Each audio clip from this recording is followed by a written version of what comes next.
Picture a graph with two lines crawling up a wall. The green line is your paycheck. You grind through your 20s, eat a lot of cheap ramen, and then that line shoots straight up into the top 1%. You made it. But look right next to it. There's a red line creeping up just as fast. That's your spending. The scariest thing about landing a high-paying job isn't the taxes or the long hours. It's how that red line chases your income with total precision. Your pay bumps from $60,000 to $300,000, and somehow your spending jumps to $299,000 by next Tuesday. Those two lines lock together and march upward forever. Because your actual wealth only lives in the tiny gap between them, you can easily pull in $4 million over a decade and have exactly zero to show for it. You might not be a brain surgeon, you could be a software engineer, a lawyer, or a small business owner. It doesn't matter. The jaws of this trap snap shut the same way for everyone. The higher your ceiling goes, the faster you dig a hole. We think a massive salary acts like a brick wall against going broke. But look closely at the patterns, and a big check usually just works like jet fuel. It just lets you burn through cash faster. We all grew up with this idea that getting a medical degree is a golden ticket. You see the fancy title, you spot the reserved parking spot at the clinic, and you instantly think they're rich. But income and wealth aren't the same thing at all. Income is just what flows into your checking account on the first of the month. Wealth is the money that actually stays there. For a huge chunk of high earners, nothing ever stays. The white coat investor tracks these numbers closely, and they note that a typical doctor pulls in anywhere from $150,000 to $500,000 a year. That drops them right into the heaviest tax brackets. But the data shows about 25% of doctors have a net worth under $1 million even after grinding away for decades. Just sit with that math for a second. You could burn through $10 million of gross pay over your career and end up keeping less than a tenth of it. It's terrifying to realize you can do everything right, get the grades, pass the boards, land the job, and still end up stressing over bills at 50. The natural question is where all that money goes. The answer starts years before that first big direct deposit hits. Most of us start our financial lives at zero. You graduate, you have an empty bank account, and you slowly start building. Doctors start out in a hole so deep it blocks out the sun. The median medical school debt for recent grads hovers right around $200,000. Talk to specialists who spend extra years in training, and you'll regularly hear numbers crossing $300,000. That isn't free money just waiting patiently for them to get rich. Those loans stack up heavy interest while they're still working residency shifts, taking home maybe $60,000 a year and splitting rent with roommates. By the time they finally get the title and the massive paycheck, they're completely broke. They're usually in their early 30s with a net worth sitting at negative $250,000. They have no real assets, huge monthly payments, and they totally missed out on their 20s, the most powerful decade for letting compound interest do the heavy lifting. Mathematically, they have to sprint at full speed just to catch up to the zero mark, where a teacher or a plumber started 10 years earlier.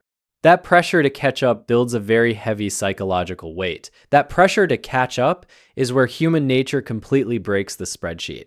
Think about spending your entire 20s locked inside a library or a bright hospital hallway. You miss your best friend's weddings, you skip the weekend trips, you eat stale cafeteria food at 3 a.m. while your college buddies are buying their first homes and leasing new cars. You put your entire life on hold for a decade. Then that first real paycheck finally hits your account. Maybe it's $20,000 in a single month.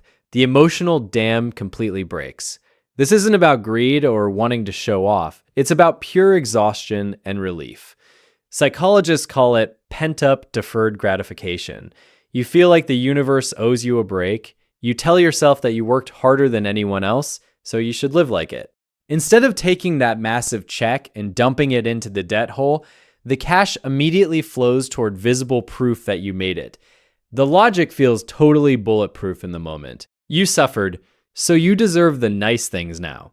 But that emotional reaction is exactly what permanently glues your spending line to your income line. You try to buy back the lost freedom of your 20s using the heavy paychecks of your 30s.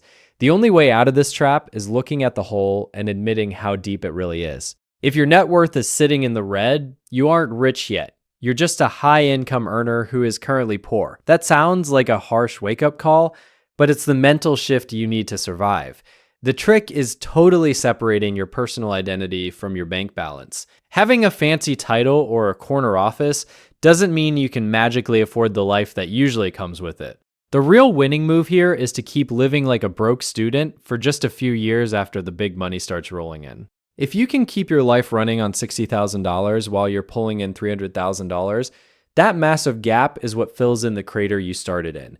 You build a wedge of cash that buys your actual freedom. But almost nobody does this. They let the lifestyle inflate the second the ink dries on their new contract. And that walks them right into the most dangerous financial trap out there. If you think those heavy student loans are what ruin high earners, look a little closer. Loans are just simple math. You can always pay those down if you focus. The real killer is what happens to your fixed monthly bills the moment you sign that new contract. There's a very specific trapdoor that drops high earners into a cycle of living paycheck to paycheck, even when they're in the top 1%. It's never the daily coffees, and it isn't the expensive brunch habits. It's a structural cage that you build around yourself. Once you sign the papers, you can't just budget your way back out.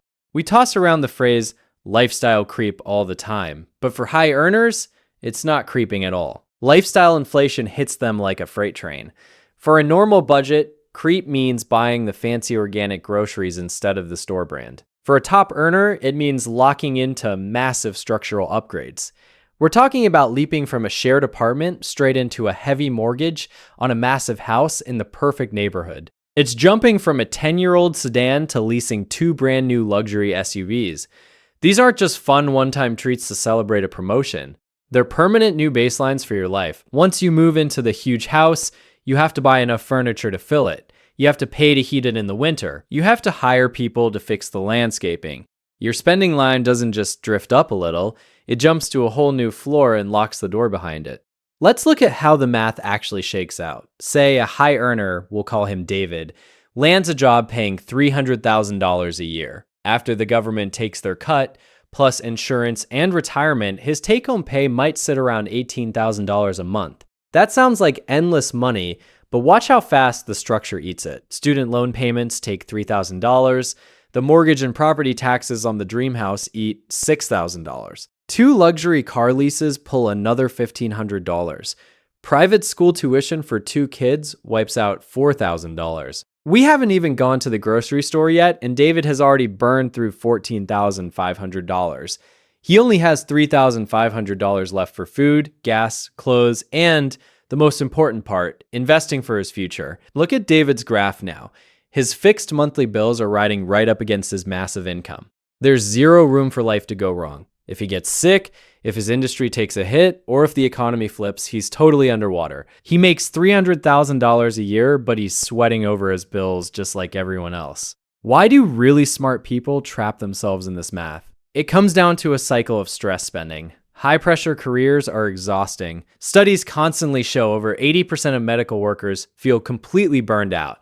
When you work 80 hours a week making high-stakes decisions, you come home totally drained. You don't have the mental energy to hunt for deals or cook a cheap meal. You just want everything to be easy. That leads to soothing spending. You order the $80 dinner delivery because you're too tired to boil pasta. You book the luxury resort because you don't just want a vacation, you desperately need to escape your daily life. You buy the expensive car because the drive to work is your only quiet time, and you want it to feel like a spa. You tell yourself you earned it, and you're completely right, you worked incredibly hard for that paycheck. But when you spend all your money on expensive comforts just to survive your stressful job, you trap yourself. You guarantee that you have to keep working that exact stressful job forever just to pay for the comforts. It's a perfect trap. If you want to break that loop, and if you actually want to keep the money you trade your life for, do me a favor and subscribe to the channel. It's the best return on investment you'll get on your time today. Breaking out of this cycle takes a hard rule about the things you sign your name to. The rule is simple. Never upgrade a fixed cost right after you get a raise. When your pay jumps up, your rent, your mortgage, and your car payments have to stay completely flat for at least 12 months. You can go out for a fancy dinner, you can buy a nice watch. Those are one-time hits, but you don't sign a new contract.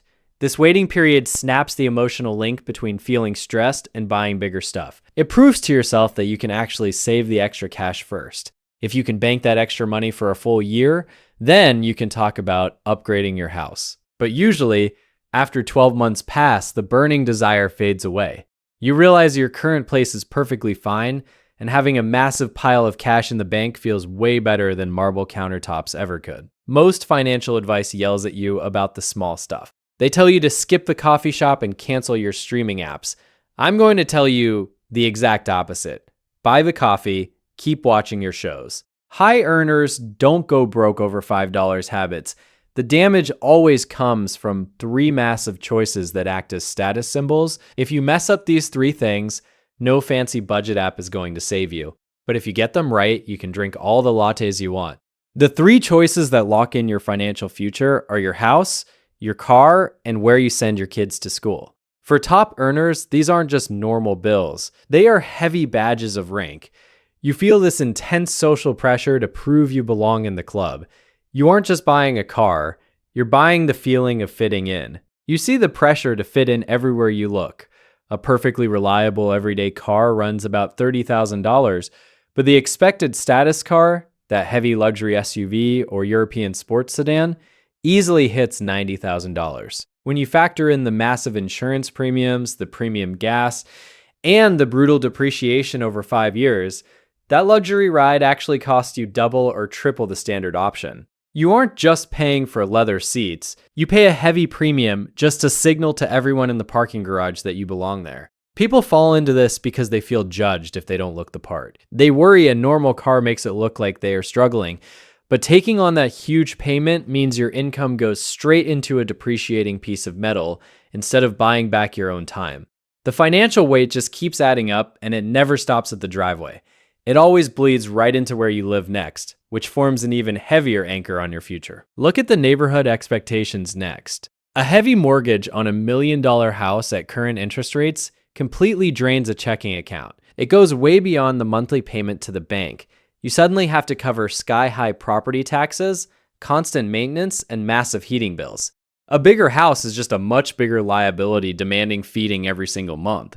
Then comes the pressure of where to send your kids to school. Private school tuition easily runs $20,000 to $40,000 per child every single year.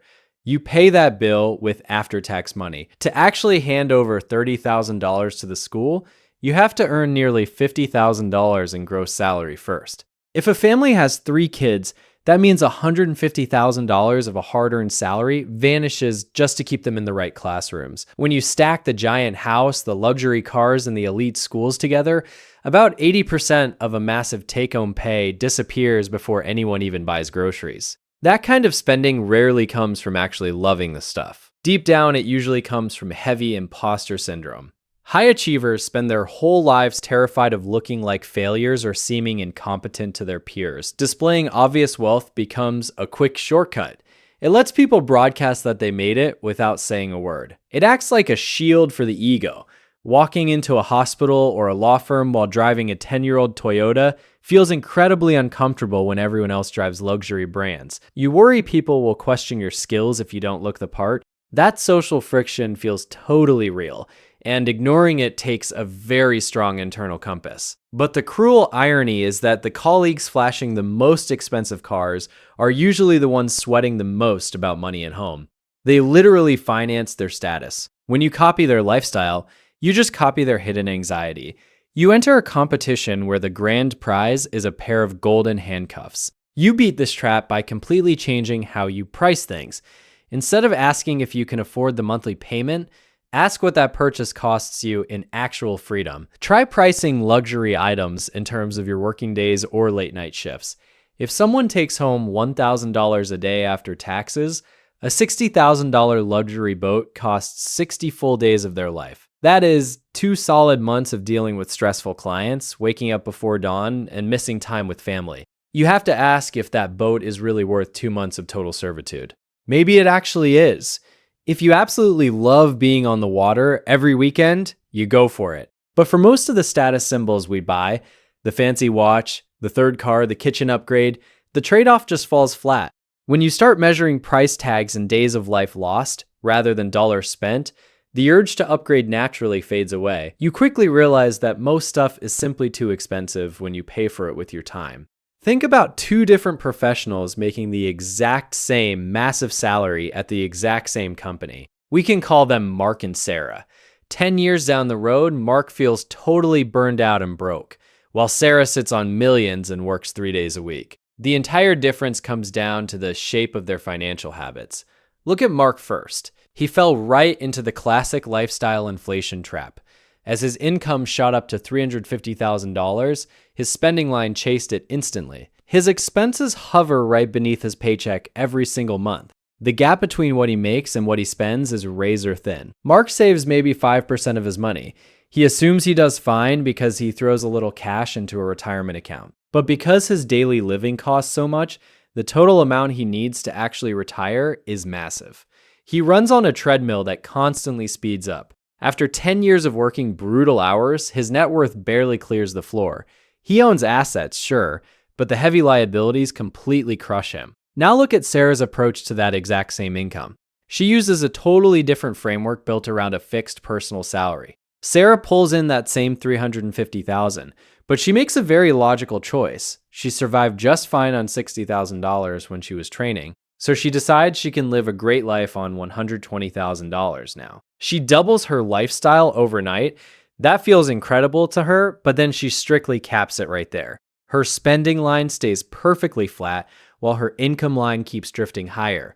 The gap between those two lines turns into a massive expanding wedge of cash. She saves and invests roughly $200,000 every single year.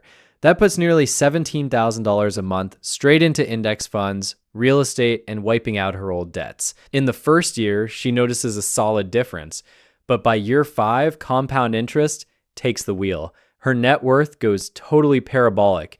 She builds an unstoppable curve of wealth just by holding her living costs steady. Sarah doesn't just hold more money in her accounts than Mark does. The real advantage is that she needs way less money to actually buy her freedom. Because she keeps her spending line so low, her final retirement target drops drastically. She fights a much smaller enemy with a much bigger army. Mark needs at least $10 million just to sustain his expensive, stressful lifestyle. Sarah probably only needs $3 million to comfortably sustain hers forever. And because she saves 10 times as much money every month as Mark does, she hits her goal in under 10 years. Mark will likely spend 40 years chasing his number. The big takeaway is that being rich has nothing to do with the height of your income line. It completely depends on the width of the gap between what you make and what you spend. That empty space on the chart represents your actual freedom. You build that gap by running your financial life on autopilot. You set up a rigid system where the extra money never even touches your primary checking account. You route that surplus cash directly from payroll straight into investment accounts. You literally hide the money from yourself before you can ever see it. You learn to live your everyday life strictly on the cash that remains. If the money isn't sitting right there in your checking account, you simply cannot spend it on a spontaneous kitchen remodel. You artificially create scarcity. You make yourself feel broke on a daily basis while your actual net worth quietly explodes in the background. It feels like psychological warfare against your own worst spending impulses. A lot of people push back on this idea. They worry this means living like a total miser, entirely terrified of spending a dime. People say they want to enjoy their hard-earned money today because tomorrow isn't guaranteed. And that instinct is totally right. You absolutely should enjoy the money you earn. But there is a massive difference between actually enjoying your life and endlessly financing a heavy lifestyle. One brings joy and the other just brings more obligation. People earning a big paycheck rarely realize the ultimate luxury isn't a shiny new sports car. It is pure autonomy. It is the raw power to say no. When you lock your fixed costs in at a low number, you actually buy the option to walk away from a toxic boss. You buy the choice to drop down to part-time hours or take a long sabbatical. Burnout destroys high earners everywhere. The professionals who actually smile the most don't own the biggest houses. They hold enough freedom money to practice their craft entirely on their own terms. They untangle their basic survival from their employer's demands. That is what true wealth actually looks like. Getting there also means closing the financial knowledge gap.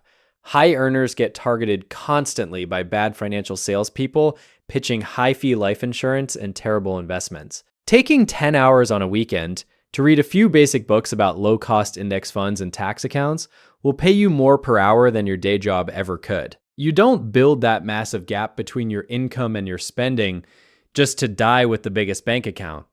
The goal is to reach your crossover point as fast as humanly possible. That crossover point hits the exact moment the passive income from your investments finally covers your monthly spending line. Once you cross that specific threshold, working becomes totally optional. A huge salary is an incredible privilege. It hands you a shovel big enough to dig yourself out of almost any hole, but it is also heavy enough to bury you completely. The life you get to live depends entirely on how you manage the gap between those two lines. When you start pricing your purchases in freedom instead of dollars, the whole game changes. If you ever felt that intense pressure to upgrade your life right after a raise, drop a comment below and tell me what you almost bought. Getting honest about the pressure helps everyone else break the cycle. And if this breakdown shifted how you see your paycheck, subscribe to the channel so we can keep building that gap together.